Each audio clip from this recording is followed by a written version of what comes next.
Yeah, I feel like I work with things a lot.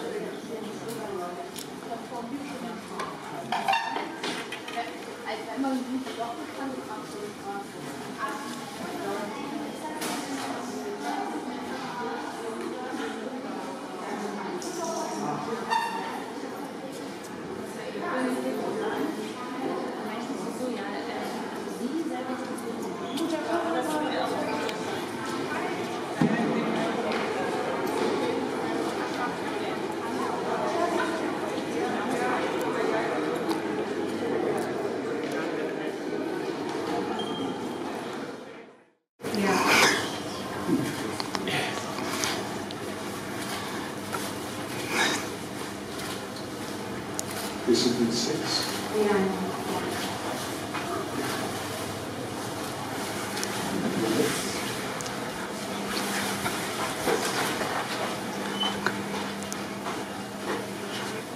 Obrigado, Sr. Jesus.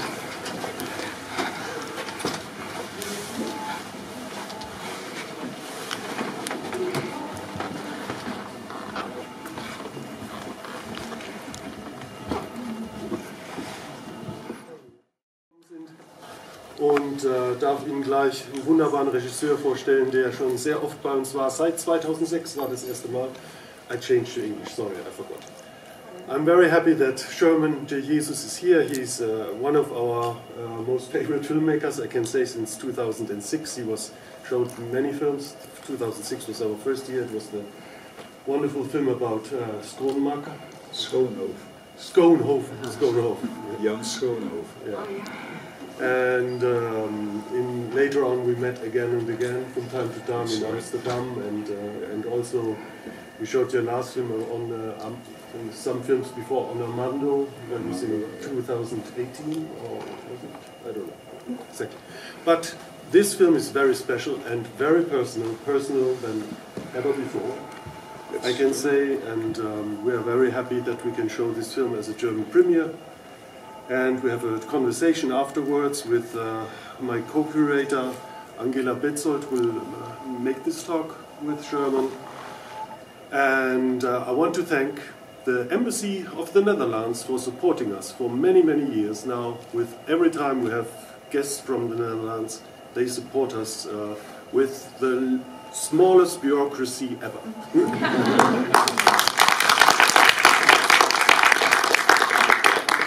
And so we actually have another Dutch film, but Saskia Bodeke is now with Peter Greenaway in the United States because they all of a sudden, even if there is the strike, she had to go shooting her new feature film.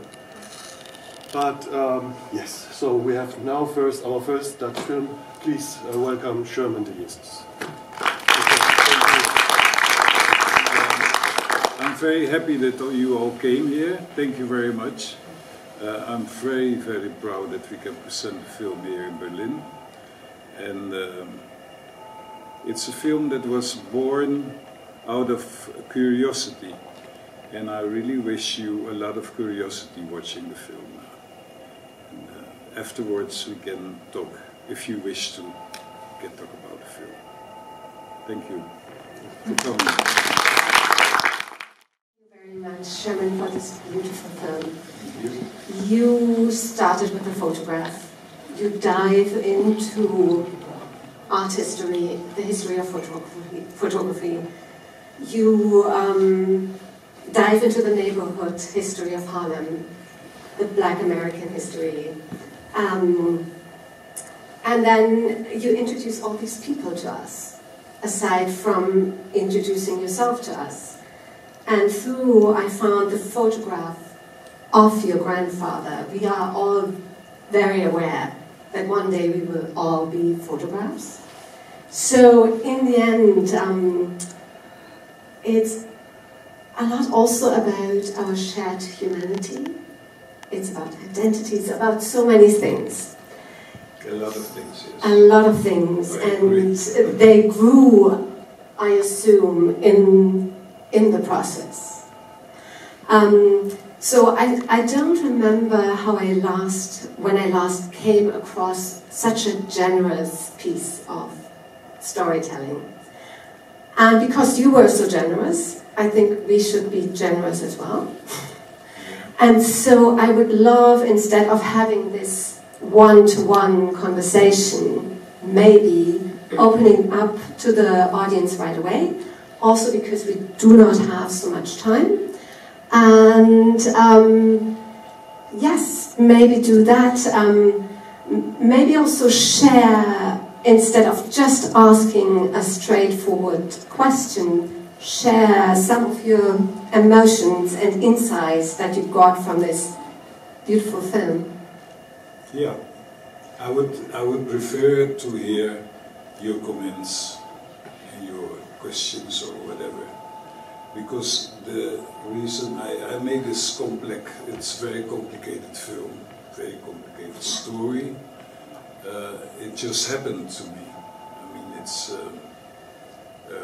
so it's good if I could get some feedback from you. Yeah. And I want to say that the producer of the film, Cecile van Eyck, Yes, is in the... Cecile van Eyck. Yes.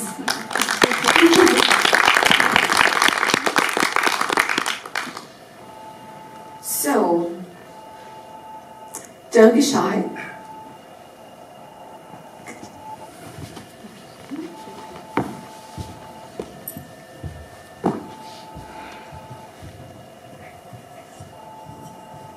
Yeah, well, I think I'm very impressed. It's a wonderful piece, and I must say it's the third film I'm watching from you, and one can really see your handwriting, you know. And I think the word you used, generous storytelling. I was looking for a word, but I like this. It's because it is, and there are these moments. You know, I mean, I was touched by many moments, but there is this Harlem bar where they are playing the music, the jazz, you know, and it's full of white people, you know, or when you have the guys from Africa, how they establish themselves and they are proud and they found their place. It's hard, but you see, you know, this dynamic of global change. And it's also discussions we have in Germany, you know. There are also these fantasies of replacement, political discussions about replacement, and it's here. It's a story also of fear of replacement and loss, and connected to identity and history. And you know, I'm working with the photographic heritage of my father, so the way the photographer comes in, I mean, that's of course marvelous, but that's only just one of these many aspects. So I think besides this element of the photography and the photographer or the archive, which everything is in boxes, it's a marvelous piece that relates to so many dynamics of city life, race, community, and yeah, the fear of change and replacement, and the capital, the power of, you know, the market. Great. Yeah.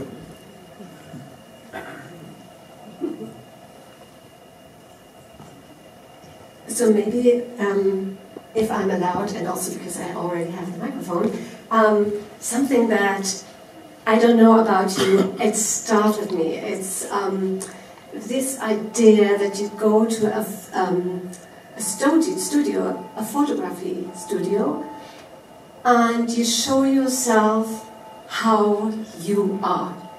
And it's somehow, because I always thought, okay, when a photo of me is taken, I think I pose as, and it's actually not who I am. But here, there is this very different idea, and I don't have a lot to say about it. It's just that even after seeing the film 3 times, it still startles me. I still find it quite amazing how you, and it's not about creating your identity, it's about this is who I am. Even though for the rest of your everyday life you will be very, very different things. Yeah, you know, it started with I was very excited when I discovered that this photo was made by James van Zee. And the only thing I wanted to do is grab the moment when the camera clicked And I had this idea that the film should be in that moment. And that's what I try to do.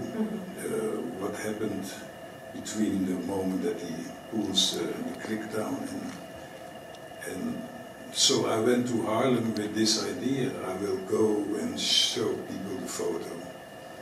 And it was a very emotional time filming this, and I couldn't understand it, why I was almost, in all the interviews I had, I was crying with the people. It was incredible. But I think it has to do with homecoming, that I had a feeling that this is a kind of homecoming for me, as a person from Curaçao. Yeah, you have this wonderful scene when you get the haircut. Yeah.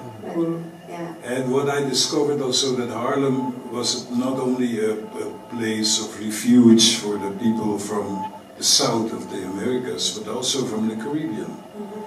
A lot of people from the Caribbean who went to Haarlem to listen to Marcus Garvey talk. And so it gave me an idea of belonging. Yeah. This is where, in a different way that I had before. Yeah. Yeah. So the storyteller changes with the story. Yeah, absolutely. Wonderful. So, please. Good. Right. Can I just have that?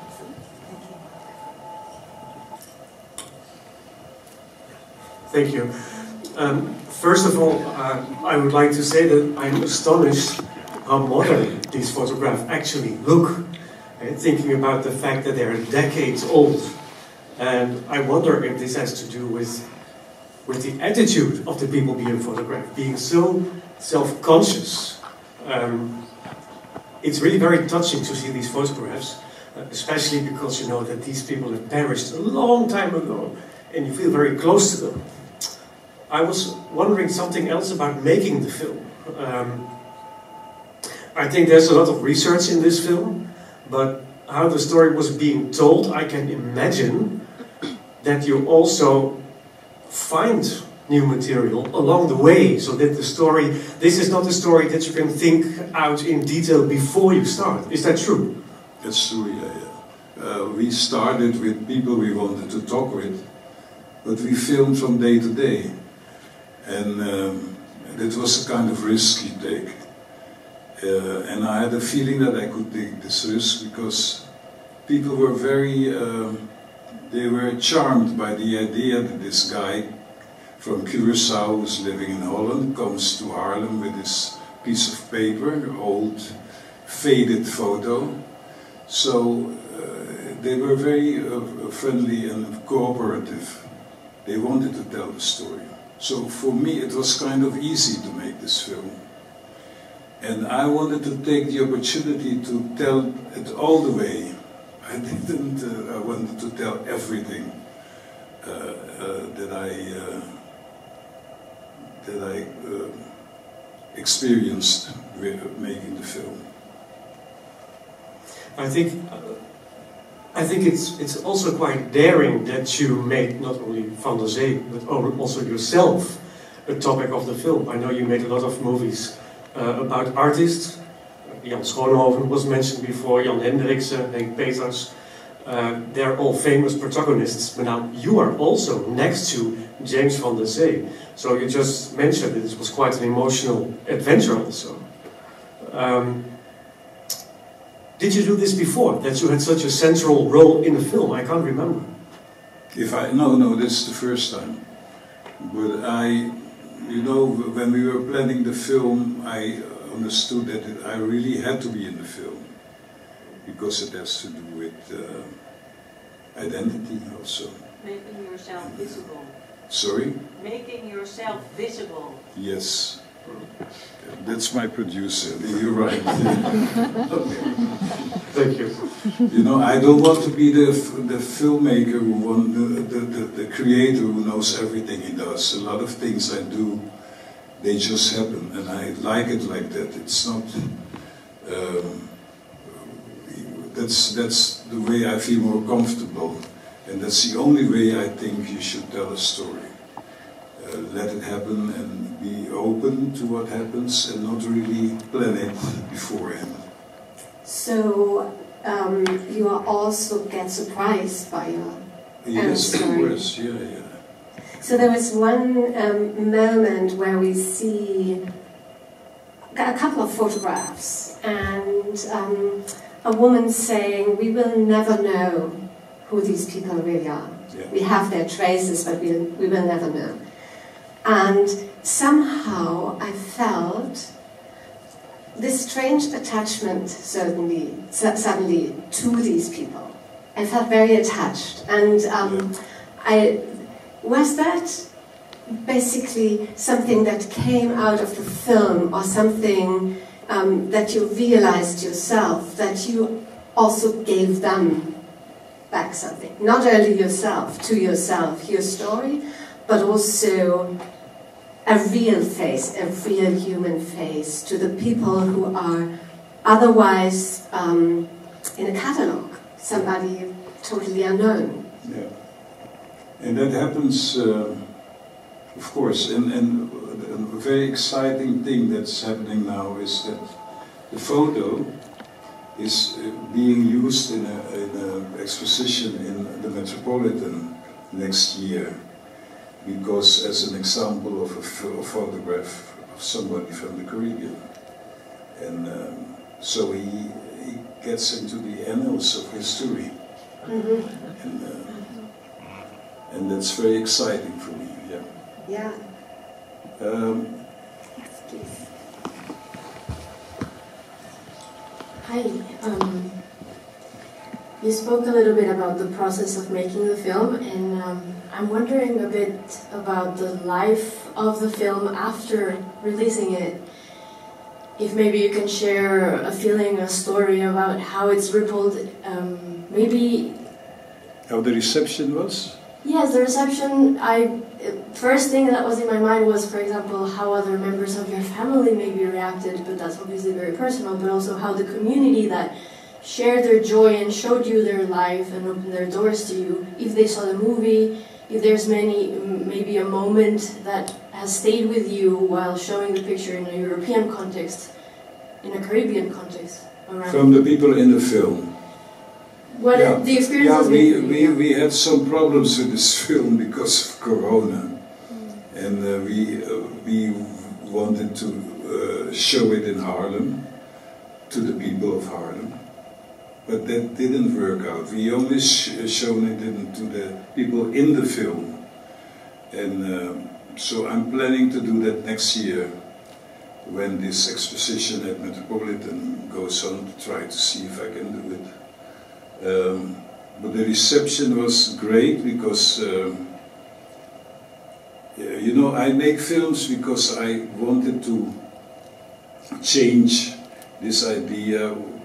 I grew up seeing only white people in film. And maybe that's the big reason I started making films.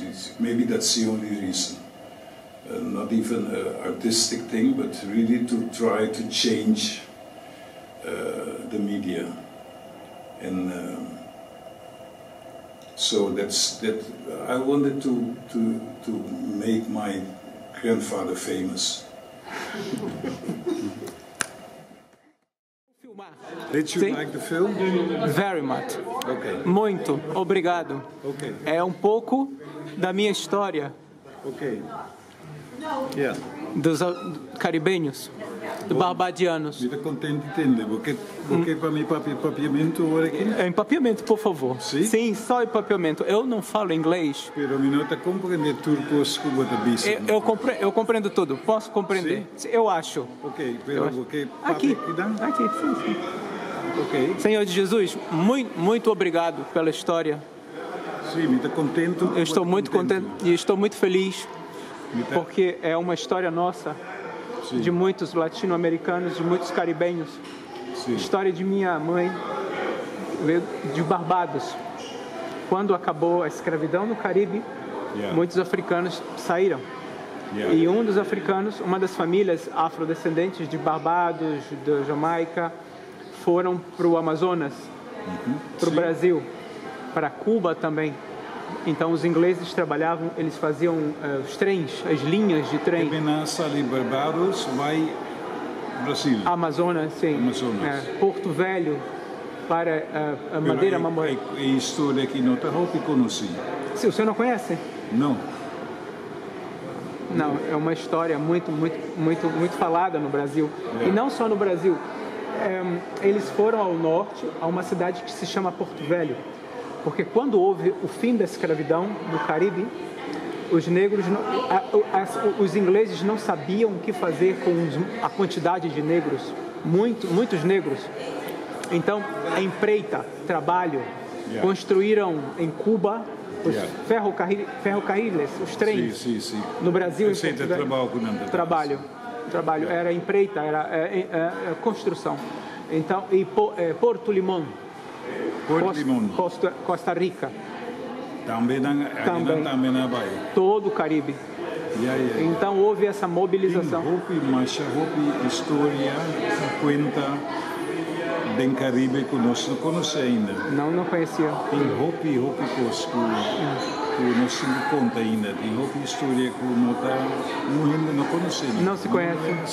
Necessitamos mais contar, falar mais. Isso aí tem a ver com a situação de mídia, não?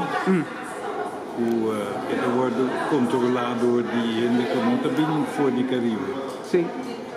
O senhor vai, se eu entendi, no próximo ano vai fazer uma apresentação do filme em Nova York.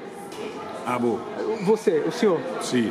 Deste filme. Mas é película que passei na New York, na Doku New York. Quando? 22. 22. Sim. Então, é hobby bom, porque nós temos problema com Corona. Covid, já. Que vem ainda não trabalha teatro. Mas ela vai receber hobby bom, hobby positivo. Sim, no próximo ano. No próximo ano, next year. Sim. Nossa, outro ano tem uma exposição na Metropolitan, Sim. E não também usa o portrait. Com a foto. Não também exposição portrait. No New York, no museu. Tem tentoonstelling tocante de Harlem. De Harlem. E me estou mais contente com isso. Sobre a homem aqui que não tem nome, agora aqui tem nome. Agora tem um nome. E Juan. Conhecer sua cara. História. Conhecer sua história. Juan de Jesus. Jesus. Bonito. É isso. Vou seguir turcos que mira, vou está claro do que está visto no inglês. Sim, para mim não muito. Eu não falo inglês. Ok. Pouco inglês, mas a história eu contei. Sim, okay. Gostei muito. Do Marcus Graven, toda a estrutura. O movimento. O senhor conhece o Brasil? Brasil? O senhor conhece? Não vai nunca. Não vai nunca. Mas a promena é de chiquito, como muito pequeno. Sim. Sonha. Vai ao Brasil. Para ir ao Brasil. Pero coisa sucede que não vem na Europa e não vai ao Brasil. Não. Agora que nós traz a série, como contava agora, sim, a série tocante de Caribe, sim. Então nós começamos na Bahia. Não. Que tem futuro lá vai. O Brasil. Quando o senhor filma? Filmar? Sim. Quando? Não, é série que nós filmamos acaba. Já filmou? Sim. Não. Ela vai à televisão também. Está passando na televisão holandesa. Na televisão holandesa. Eu sei o que me está contando. Uma série de televisão. Nome e chamada de Bahia a Brooklyn. A Brooklyn. Sobre tem roupa ainda de Caribe que vive na Brooklyn. De Brooklyn. Tem mais gente na Brooklyn de Barbados que vive na Barbados mesmo. Na Barbados, que vem na Brooklyn eigenlijk uma cidade caribense. Uma família caribenha, jamaicanos. Eu só tenho tanto ele. Colin Powell, il general, Jamaica. Marcus Garvey. Marvin Garvey, Della Fonte. Hopi ende Malcolm X. Malcolm X. Su pariente também Caribe. Também Caribe. Que tem uma influência Hopi muito forte. Forte voor diegenen de Caribe, voor die história. Na língua. Senhor Jesus, muito obrigado. Eu estou muito contente de falar com o senhor. O senhor fica aqui até amanhã. Amanhã o senhor